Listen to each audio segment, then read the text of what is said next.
Lá no edital de vocês também, meus amigos, ele menciona EAP. Aí eu coloquei duas questões aqui, aliás, uma questão que fala de EAP, tem uma outra na frente também. Essa aqui foi do TRE do Rio de Janeiro, de 2012.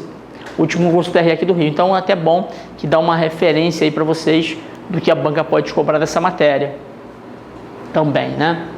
Então nessa primeira, ele fala assim: para facilitar o gerenciamento do projeto, pode-se utilizar o dicionário da EAP, né, que é a estrutura analítica do projeto, que define as entregas e a decomposição destas em pacotes de trabalho. Essa questão ela foi muito capciosa. Primeiro que ela foi no detalhe, né? Ela falou no detalhe o que é uma EAP. O que seria uma EAP, pessoal? Deixa eu fazer um outro desenho aqui. Vou fazer aqui embaixo.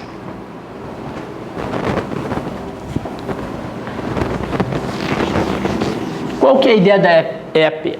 É você pegar o escopo do projeto e quebrá-lo em partes menores, mas de maneira visual. Vamos imaginar, um exemplo facinho aqui, para essa prova que você vai fazer, esse projeto passar no TRE, que você estudou nesse intervalo do edital até agora, ou até antes, 100 matérias. Legal? Então, o escopo de estudo 100 matérias, era em português, direito, gestão de projetos, todas as matérias, né? Qual que é a ideia? Em vez de pegar o edital escrito e ficar lendo, você faria um desenho desse. Ah, são 100 matérias, não são? Aí você vai dividir em duas partes aqui. Matérias básicas e matérias específicas. Aí você vai quebrando. Ah, básica tem o quê? Português. Aí vai embora. Específicas são quais? Vai quebrando aqui. Esse desenho aqui resumidão é uma EAP. É uma estrutura analítica do projeto. Ou seja, dá uma visão clara, nesse caso desse projeto passar no TRE, do que você tem que estudar. É muito melhor olhar isso, né, do que ficar vendo toda hora o edital. Então você dá uma visão mais rápida. Isso é uma boa prática lá do PIABOK que está no edital de vocês. O que ele está falando aqui é que essa estrutura facilita, decompõe o projeto em entregas menores. O que ele falou é o objetivo da EAP. Perfeito. Só que ele menciona não EAP. Olha o que ele fala aqui. O dicionário da EAP quebrou. Ou seja, o dicionário da EAP é um detalhamento de cada componente da EAP, né, dos pacotes de trabalho. Mas ele definiu a EAP. Então essa questão está errada, mas não foi trivial. Foi uma questão bem complexa, bem capciosa. Muito aluno nosso, faço essa questão aqui no Rio, a gente transmite também para o Brasil inteiro, muita gente erra essa questão, porque olha rápido, está certinha, mas a palavra dicionário matou a questão. EAP estava certo, o dicionário não. Então, EAP é um assunto que está no edital, pode ser que caia alguma questão dela no domingo para vocês. Eu detalhei ali para vocês no desenho, né, o TAP, termo de abertura. Então, essa questão aqui, ela falou diretamente o termo de abertura lá. Então, TAP, pessoal, que eu coloquei aqui só para lembrar, né, termo de abertura do projeto, que é o que ele colocou aqui, ó. Então, ele fala assim: o termo de abertura de um projeto deve contemplar sua descrição do projeto, certo? Quem tem autoridade para liderar esse projeto, que é o gerente de projeto, certo? E o registro das partes interessadas, ou seja, quais são as pessoas que vão interagir do projeto. Ou pelo menos a lista inicial. Essa parte aqui eles deram uma forçada, mas a banca considerou como certo. Aí ele continua. Tal termo, ou seja, tal documento, faz parte das entradas do processo de coletar requisitos. Lá no planejamento, aqui, ó, que eu falei para vocês, para eu criar o plano de gerenciamento de projeto, tem um processo que a gente faz em planejamento, que ele menciona ali, que é coletar requisitos.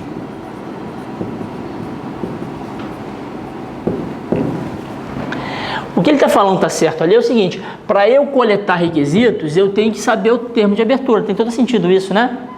O termo de abertura, ele vai falar a razão de ser do projeto. Logo, para eu coletar requisitos, eu tenho que saber quais são as partes interessadas. Eu tenho que saber qual a descrição do projeto. Então tem todo sentido, está certinho essa questão. Essa questão aqui, pessoal, eu acredito que não vai cair, até para não assustar, nesse nível de detalhe como está aqui, tá bom? Não se preocupe em saber essa decoreba que para coletar requisitos eu tenho que ter o termo de abertura. Mas o conceito, pelo menos, do que é o termo de abertura, está valendo. Pode ser que caia para vocês nessa prova de domingo. Então essa aqui está perfeita.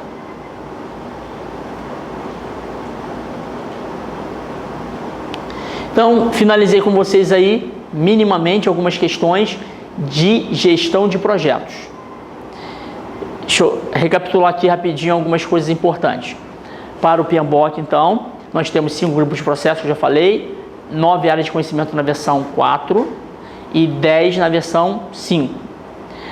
Mencionei que existem alguns documentos muito importantes. Aproveitando aqui, eu falei que o PGP tem um detalhe de tudo. Aqui dentro, quando eu coleto requisitos, o objetivo principal é criar um documento chamado declaração do escopo. Pode cair em prova sim. Declarar, comi aqui. A declaração do escopo, pessoal, nada mais é do que o documento formal que fala, olha, o escopo do projeto vai contemplar isso, isso, isso, mas também não vai contemplar aquelas outras coisas que foram excluídas. Qual a correlação? A declaração de escopo é um documento escrito. A EAP e estrutura analítica do projeto é uma descrição visual para resumir o que está na declaração de escopo. Então você pode ter essa correlação, beleza? Tudo que está na EAP tem que estar na declaração do escopo. Na versão 5, se a banca cobrar, se quiserem anotar aí, o documento não se chama mais declaração do escopo. Ele se chama especificação do escopo. Deixa eu colocar aqui, né? Vai que caia isso. Especificação. Então mudou o nome de declaração para especificação. Se cair a versão 5, pode ser que ele cobre esse nome. Muito bem. Então até agora eu falei de gestão de projetos. Esta questão e as outras que virão, eu vou mencionar um pouco com vocês a parte de processo. Essa aqui foi até do TRE de Goiás, 2014. Então vamos contextualizar aqui a seguinte coisa. Projeto existe para eu trabalhar, né? O gerente de projeto vai gerenciar um esforço com uma equipe para entregar algo único. Acabou, o gerente de projetos encerra suas atividades, né? Aí ele vai partir para outro projeto. Os projetos geralmente existem para criar o futuro, né? Um projeto é para isso. Você está nesse projeto passar no TRE para criar o seu futuro, né? Ter a sua estabilidade, a tranquilidade, aquela coisa toda. Beleza. Só que uma empresa não vive só de projeto, né? Ela não vive só de construir o futuro. Ela tem que manter o presente. É aí que entra o processo. Então o processo serve para quê? Você otimizar as coisas que você faz hoje para melhorar os resultados de hoje. E aí construir o futuro, mas aos poucos. Um projeto, geralmente, ele traz uma inovação. O processo não. Ele mantém o que deveria funcionar hoje. Então, a junção do projeto com o processo é o que traz estabilidade para as empresas, né? Criar algo novo, mas quando termina esse algo novo ser entregue, eu tenho que manter funcionando. Então, a ideia dessas questões aqui é a gente, então, falar agora de processo. Essa primeira, ele fala assim: propostas de melhoria de processo têm por objetivo a evolução incremental do processo. Então, melhoria fala de evolução incremental. Diferentemente de redesenho, com as quais se buscam mudanças mais abrangentes. Essa questão está certinha. Deixa eu apagar aqui e eu vou agora falar um pouco de processo com vocês.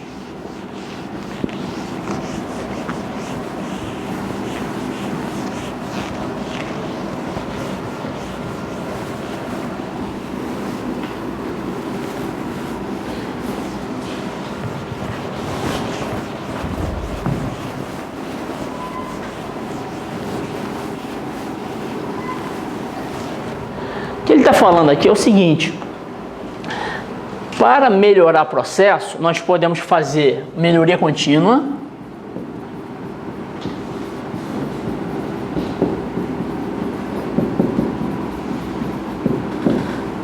aí geralmente se usa muito PDCA, né? PDCA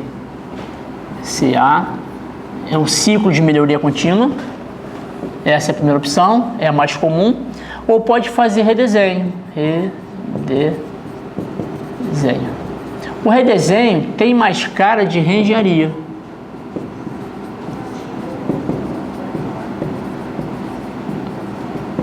Então, o primeiro passo é, por exemplo, pegar um exemplo prático. Você está estudando para concurso, você vai fazer o TRE no domingo, mas você tem experiência de outros concursos, ou você também está pensando em fazer outros concursos. O teu processo de estudar, a cada concurso que você faz, você vai aprendendo com isso, né? A cada prova que você faz, você vai melhorando. Aos pouquinhos você vai conquistar lá a tua aprovação, porque assim, é uma experiência, né? Não adianta só estudar em casa, tem que ir lá fazer a prova, é o que vocês vão fazer domingo. Ao fazer a prova, você vai pegando essa manha. Você vai ver o seguinte: pô, não adianta eu ficar nervoso e travar numa questão complexa. É melhor eu pular todas as malucas, as questões doidas e complexas, e eu foco na que eu consigo fazer. Você tem direito a errar um montão de questão, você não precisa acertar todas para ser aprovado, né? Lógico, quanto mais você acertar, mais chance. Mas isso é uma situação que você vai aprendendo, vai pegando essa malícia, né? Essa experiência. E isso é melhoria contínua. Você, a cada prova, a cada dia que você estuda em casa, você vai otimizando o seu tempo. Então, antes, você em 1 hora conseguia resolver 5 questões. De tempo em tempo, agora nessa mesma 1 hora, você responde, resolve, aprende 10 questões. Isso é melhoria contínua. Ok, pessoal? Aos pouquinhos você vai melhorando. Isso para concurseiro é fundamental. Tem que acreditar nisso, né? Não vai ser no primeiro concurso, provavelmente, que você vai conseguir aprovação. Você tem que ter essa melhoria contínua. Você pega a manha aqui, pega a manha ali, né? Começa a ver as matérias que mais caem em prova, assunto que mais se repete. Então, na semana da prova, você dá foco naquilo que mais cai. Isso é melhoria contínua, PDCA, um ciclo constante. O segundo que ele mencionou ali, redesenho, é você pensar assim: do jeito que eu estou estudando, tudo não está bom, eu vou mudar radicalmente. Isso é engenharia. Exemplo, você está fazendo um concurso para a área A. Aí você percebe que é a sua área de especialização. Aí você percebe que para a área administrativa tem mais vagas. Ou você tem assunto lá que você acha que vai ser mais tranquilo. Então você faz uma reengenharia. Você esquece o que você estava fazendo antes e começa do zero. É mais ou menos isso que essa questão falou, beleza? Ou seja, melhoria é incremental, redesenho, mudança mais abrangente, mais radical. Perfeita essa questão. Então, tenta aplicar isso, né, no teu dia a dia. Lógico, se você percebe, sei lá, estou falando em tese aqui, a gente está transmitindo para o Brasil inteiro. Você está numa cidade que tem poucos concursos para a área que você faz, seja ela qual for, né, TI, administrador, tal. Você pode pensar em fazer uma engenharia, né? Um redesenho e falar: peraí, não, eu vou fazer então aquele cargo que tem mais vagas, né? Uma área de tribunal, talvez, que toda a formação é possível. Então você faz essa, você está pensando mais em redesenhar o processo e não melhorar continuamente.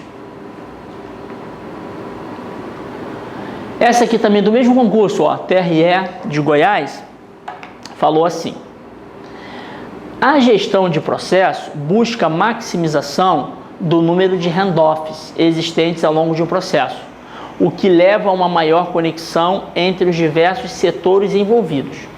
Esse é o tipo de questão, meus amigos, em que o cara foi no detalhe de um conceito, handoff, ou handoff, né?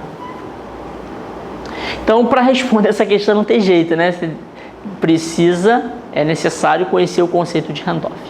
Eu até coloquei no slide seguinte esse conceito, mas deixa eu aproveitar essa questão para a gente dar uma explorada nela. O que seria handoff? É a passagem de bastão, como se fosse isso, né? Passar uma atividade de um departamento para outro, passar uma atividade de uma pessoa para outra pessoa. Então, não é legal maximizar o número de handoff, concorda? Pega um exemplo facinho. Você, em algum momento, precisou de ligar para um call center, né? Para uma central de atendimento. Aí, sei lá, vamos lá que a fatura do teu cartão de crédito veio errada. Aí você ligou para a central do cartão, a pessoa que te atendeu ouviu a tua história toda, e falou, ih, senhor, é com outro departamento, não é isso? Aí transfere para outro departamento, não é isso? Quase nunca acontece, né, Adalto? Não acontece. Aí, o camarada, é um handoff esse, ele passou de um atendente para outro. O certo seria ele fazer um resumo e falar, ô fulano, eu estou com um cliente tal aqui, o problema dele é esse, por favor, resolve aí, meu filho. Seria um handoff mais inteligente, uma transferência mais inteligente. O cara não faz. Ele manda e você, alô, ele nem avisa que vai transferir, né? Nem avisou, cara, você tem que repetir toda a história. E pro outro, é Judite, né? Ou seja, meus amigos, handoff é ruim. Vamos gravar isso? Handoff é transferência. Se o mesmo atendente que recebeu a sua ligação pudesse ele próprio resolver, não seria melhor? Seria. Então está muito errada essa questão. Handoff é uma coisa que deveria ser evitada. Transferir para muitas pessoas quer dizer que a informação vai se perder ao longo desta transferência. Então está muito errada essa questão aqui. Então, esse slide aqui ele vai explicar um pouco mais no detalhe, meus amigos, o conceito de handoff. Só que handoff, aí deixa eu abrir um parênteses aqui. Lembra que eu comentei que o PMBOK está no edital de vocês? Onde está aqui, ó. Ó, PMBOK. Ele é o livro oficial, é o modelo para gestão de projetos. Foi o assunto que eu falei até agora. Beleza? Tem um outro modelo chamado CBOK, que é o modelo para gestão de processos. Então, no edital de vocês, ele não menciona o CBOK. Ele menciona o PMBOK. Foi o que nós falamos. Beleza, fechamos aqui. Só que o CESP, ele costuma cobrar o CBOK, que é um outro livro para processo. Outras bancas não cobram muito esse cara, cobram só o PMBOK para projetos. Na dúvida, como você viu lá aquela questão, ele falou de handoff. Quem define handoff? É o CBOK. Então é possível que a banca domingo descobre alguma coisa disso. E o CBOK, pessoal, ele fala em 3 tipos de atividades. A questão anterior falou de uma atividade, que é o handoff. Mas tem outra, valor agregado. O que é atividade de valor agregado? São atividades que agregam valor direto, né? Fazem uma ação que contribui para o resultado. Por exemplo, atividade de valor agregado. Eu ligo para o atendente, ele pega as minhas informações e ele resolve. É uma atividade de valor agregado. Ele confirma, peraí, você está falando que é o Joãozinho? Me dá aí o seu CPF. Me fala onde você mora. É uma atividade de valor agregado. Porque eu não posso, só porque o cara ligou falando que é o João, admitir que ele é o João. Pode ser outra pessoa, né? Imagina, eu quero transferir dinheiro da minha conta. O cara tem que garantir que eu sou eu mesmo. Então, essa informação confirmada é uma atividade de valor agregado. A handoff não, é a transferência de controle. Transfiro de um para o outro. A banca lá colocou que quanto maior a quantidade de atividade de handoff, melhor, negativo. Quanto menor, mais chance de ter sucesso. E a última é de controle. A atividade de controle vai assegurar que os processos se comportam de acordo com o esperado, né? Com o programado. Exemplo, tem um atendente que a média de cada ligação deveria ser 5 minutos com cada cliente. E o cara já está há 30 minutos com o mesmo cliente. Caraca, tem erro aí, não tem? O padrão, 5 minutos. O cara está 30 minutos. Eu deveria ter um controle, uma atividade que falasse, espera aí, este atendente está precisando de ajuda. Né? Ele, em média, 5 minutos que ele deveria levar na ligação, está levando 30. Ou ele precisa de ajuda, ou ele está batendo papo, não está trabalhando, não sei. Alguma coisa tem que ser feita para avaliar. O supervisor entra e fala, qual a dificuldade é, cara? Eu vou te ajudar. Ou ele vê se o cara está enrolando. Então, isso é atividade de controle.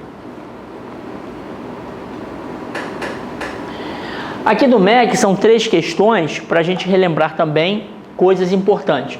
Uma delas até fala de handoff, se não me engano. Acho que não. Não, eu acho que eu tirei essa questão. Então vamos lá. Questão 61.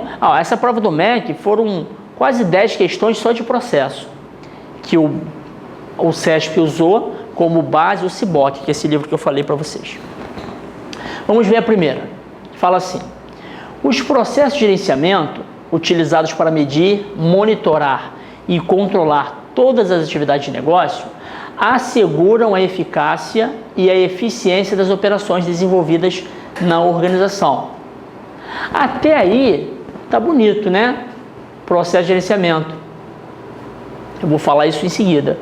Além das 3 atividades que eu falei antes, o CBOC tem 3 tipos de processo, que eu vou falar no slide seguinte. Até aqui tá bonito. Só que olha o final. Agregando diretamente valor aos clientes. Não.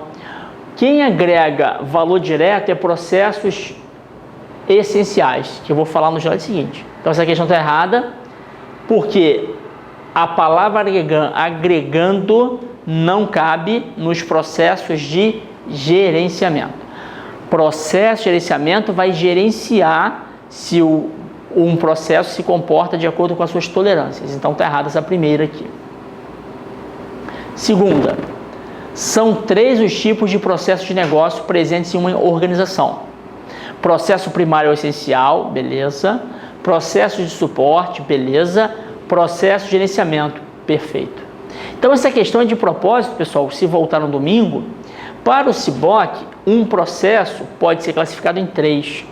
Essencial ou primário, que é o que ele colocou aqui, ó. São processos que o cliente está olhando. Exemplo, você vai numa loja, escolhe um produto, um vendedor te atende. Ele executa o processo de venda. O processo de venda é um processo primário, essencial, porque o cliente está participando diretamente. Vamos gravar isso? Processo primário essencial é aquele que tem a participação direta do cliente. Então, se o vendedor estiver todo enrolado lá e não souber mexer no sistema para te fazer a venda, você não vai comprar. O produto está na tua mão, mas você não pode levar. Então, processo primário. Agora, processo de estoque. Ou seja, se você comprou um tênis hoje, só tinha um, alguém não deveria hoje ainda repor o estoque, né, fazer um pedido para o fornecedor? Ó, o Adidas, faz o seguinte, cara, acabou aquele tênis, estou com o último aqui, vendi agora, manda para mim amanhã, de preferência. Eu preciso ter um processo que suporte o primário. Então, estoque, por exemplo, é um processo de suporte. Se eu não tenho estoque, eu não vou ter venda. Mas o cliente não vê diretamente, né? O cliente não sabe diretamente se tem no estoque ou não, ele vai perguntar. Então, o processo de, a gestão do estoque é processo de suporte. Processo de gerenciamento, ele vai fazer o que ele colocou aqui, ó. Ele vai medir, monitorar e controlar as atividades de negócio para assegurar a eficácia e eficiência. Então, um processo de gerenciamento, ele vai falar, vai fazer assim, processo primário está fazendo direito, no tempo adequado? Processo de suporte está no tempo adequado? Ele que gerencia, mas ele não agrega valor diretamente. Então, o erro do item 1 é o agregar valor direto, o item 2, o 62, está certinho. Fechando esse slide aqui, pessoal, questão 63, ele fala assim, ao contrário dos processos primários ou essenciais, que se caracterizam por cruzar os limites funcionais da organização, os processos de suporte frequentemente estão associados a determinadas áreas funcionais. Perfeita essa questão. Por quê, meus amigos? Um processo primário, essencial, ele começa com um departamento e vai para outro. Por exemplo, você chega lá nessa loja para comprar, loja física, né? Você escolheu lá na vitrine, aí o vendedor está executando o processo de vendas, beleza? Aí ele te manda para o caixa pagar, não manda? É outro processo, faturamento, pagamento. Então, um processo primário, ele cruza mais de um departamento. Deixa eu te dar um outro exemplo para facilitar, porque isso é um assunto importante, tá, pessoal? Falando de processo, entender o que é processo primário, o que é processo de suporte. Vou pegar outro exemplo. Você está assistindo essa aula aqui, vamos admitir que ao final da aula, você vai dar aquela descansada e tal, mas você lembrou que tem que fazer uma compra hoje ainda, para entregar no Natal. Sei lá, é o seu filho, sua esposa, seu marido, enfim. Você vai ter que comprar um negócio hoje, porque você fez as contas, que o prazo de entrega é de 5 dias úteis. Então, hoje é dia 16. Se você não comprar hoje, a chance de não entregar no Natal é grande. Então você vai ter que comprar agora, vamos admitir. Aí você entrou lá no site, escolheu o produto. O site que você está efetivamente fazendo a escolha do produto, ele executa o processo primário, não é? Porque você está de contato direto. Aí ele fala que tem no estoque. Aí ele fala o seguinte, olha, esse produto, se você comprar hoje, eu te entrego em até 5 dias úteis. 5 dias úteis contando no dedo, talvez não dê tempo. Mas ele fala o seguinte, olha, se você escolher uma entrega especial, em vez de 5 dias úteis, eu te entrego em 2 dias úteis. Opa, resolve o teu problema, não resolve? Observa que o processo primário foi venda, mas a logística interagiu contigo também, né? Porque se não entregar no prazo, antes do Natal, não adianta você comprar, você vai ter que comprar na loja. Então, o processo primário, ele saiu da venda, foi para a logística, se confirmar na compra, ele vai para o cartão de crédito para confirmar se você tem dinheiro. Então, isso é um processo primário. Ele cruza limite funcional. Pessoal, limite funcional aqui é departamento, beleza? Então, limite funcional, limites departamentais. Um processo primário, ele vai de um departamento, vai para outro e vai para outro. Ao contrário, que ele coloca aqui, né? Ao contrário, ou diferente, né? Olha, ele até fala aqui, ó. O processo primário cruza. Ao contrário, o processo de suporte, ele fica um departamento, ó. Ele fica associado a determinada área funcional. Quer dizer o seguinte, o departamento de recursos humanos de uma empresa, ele executa processos de suporte. Está tudo lá. O departamento de tecnologia da informação, de informática, ele executa alguns processos de suporte. O departamento financeiro, enfim. Os processos de suporte, geralmente, ele fica focado em um departamento. Processos primários, passa por vários departamentos. Questão muito boa essa aqui, tá, pessoal? Questão boa para a gente até relembrar esses conceitos que podem ser explorados aí domingo na prova de vocês.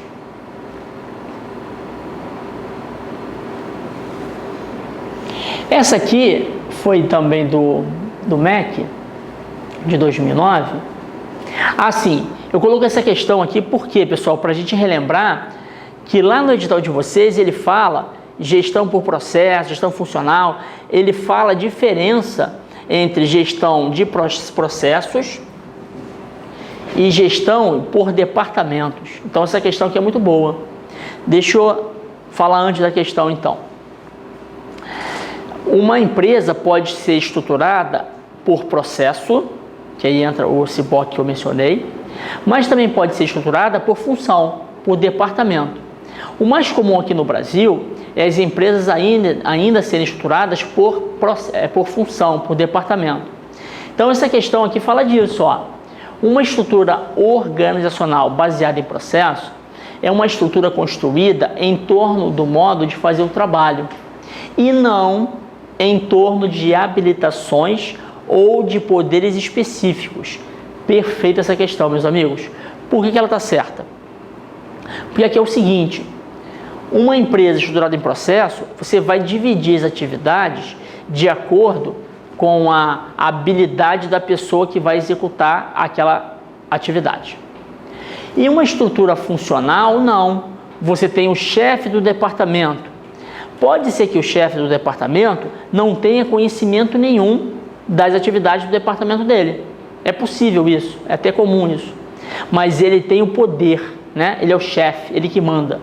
Então a estrutura funcional, ela está embasada em poderes, em habilitações. Então essa questão é muito boa para reforçar isso. Essa é uma questão que tem grandes chances de cair domingo, né? Porque ele colocou no edital isso. Então, estrutura por processo. O modo de fazer o trabalho é que manda, né? A habilidade da pessoa. Estrutura funcional, por departamento ou por função. O foco é habilitação ou poder. Então, questão boa. A terceira aqui, o que ele fala? O administrador de um processo deve buscar que os fatores críticos de sucesso sejam alcançados na sua plenitude, de modo que o trabalho seja desempenhado com êxito. Perfeita essa questão. Eu falei antes, numa questão de projetos, fator crítico de sucesso, lembra disso? O que é um fator de sucesso? É algo que eu tenho que executar, que eu tenho que endereçar para alcançar sucesso em alguma coisa. Naquela questão anterior, a gente falou de fator crítico de sucesso para projeto.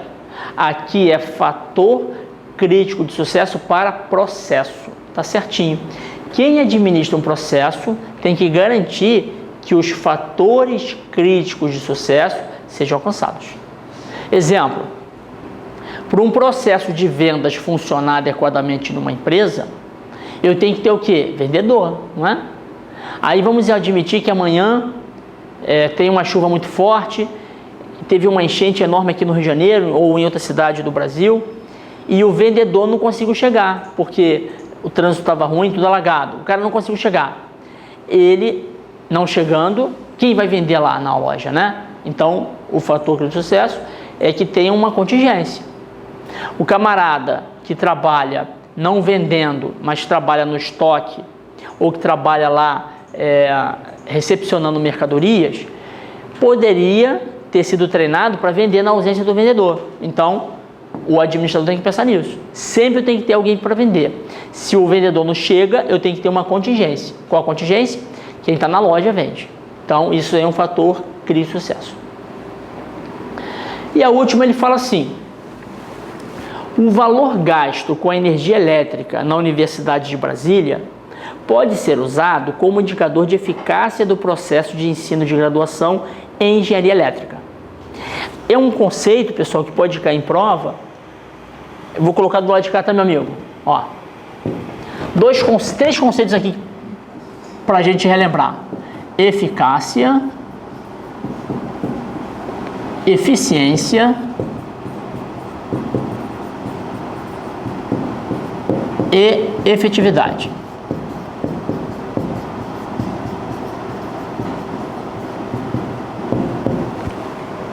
Então, aqui ele falou que gasto com energia é um indicador de eficácia, mas na verdade não, né? Gasto com energia é um indicador de eficiência. Então, vamos recapitular rapidinho. Conceito de eficácia. Eficácia é bater a meta. Eficácia é alcançar o objetivo definido. Isso é eficácia. Então, em uma universidade, qual o indicador de eficácia? Os alunos foram bem educados. Os alunos eles estão preparados para o mercado de trabalho. Eficaz. Ah, mas se eu consigo ensinar os alunos e economizar energia elétrica. Opa, eficiência. Hoje em dia, com essa crise aqui no Brasil, né, que a gente está vivendo, muito se fala em eficiência, não é? Fazer mais com menos. Ou seja, uma empresa, ela tem lá X funcionários e ela precisa otimizar recursos. Então, ela precisa alcançar novos clientes, mas sem gastar muito. Então, ela vai fazer mais com menos, eficiência. Ou seja, eu vou pegar os mesmos profissionais, melhorar processo, otimizar tempo, focar no que é prioritário para ser mais eficiente. Então, eficiência é fazer mais com menos. E tem o último conceito, efetividade. Qual que é a ideia do conceito de efetividade, meus amigos? Ao longo do tempo, eu vou avaliar se o resultado alcançado está bom na perspectiva do cliente. Então, efetividade, a ideia é, por um tempo, eu vou avaliar se aquele resultado está satisfatório, mas não na perspectiva de quem executou, e sim na perspectiva do cliente. Vou pegar um exemplo aqui, que a banca pode querer confundir. Vamos imaginar que você passou no TRE domingo, vai passar no domingo, se Deus quiser, né? Você lutou bastante para isso. E aí você vai trabalhar numa área lá que você vai ajudar a implantar um sistema novo, né? Você não é de TI, mas você vai ajudar lá a testar o sistema. Eficaz é se o sistema foi implantado no tempo combinado, no orçamento combinado, foi eficaz, beleza. Eficiente. Puxa, em vez de 12 meses, você vai implantar em 10 meses. Beleza, economizou tempo. Em vez de gastar 200 mil, gastou 180. Beleza, economizou, foi eficiente. Efetividade, pessoal, o que é? Depois de 6 meses do sistema implantado, você volta lá no departamento que recebeu o sistema e pergunta: e aí, Todo mundo está gostando do sistema, está usando? Aí o cara fala, ih, rapaz, a gente nem usa mais. Ih, aquele sistema lá, ih, ninguém usa mais. Não foi efetivo. Foi eficaz, foi eficiente, mas ninguém usa, não foi efetivo. Isso acontece com a gente às vezes, né? Não tem nenhuma menina aqui, eu posso dar um exemplo. Menina compra muita roupa, não compra?